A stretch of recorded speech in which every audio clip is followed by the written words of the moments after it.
How to turn off touchscreen on HP laptop. Now in this quick video, I'll show you how you can disable touchscreen on your HP laptop. It's very simple. So everybody knows that there is no actual shortcut keys from your keyboard for you to disable it. All I have to do is to access your device manager. Head down to the search and then type in device manager. Click on it, which will redirect you into control panel device manager, and you will have this window.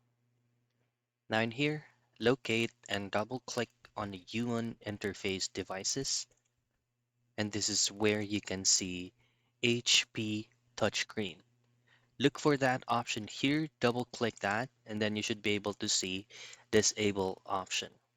Hit on disable and your touchscreen will not function. And that's it. That is how you turn off or disable touchscreen on your HP laptop.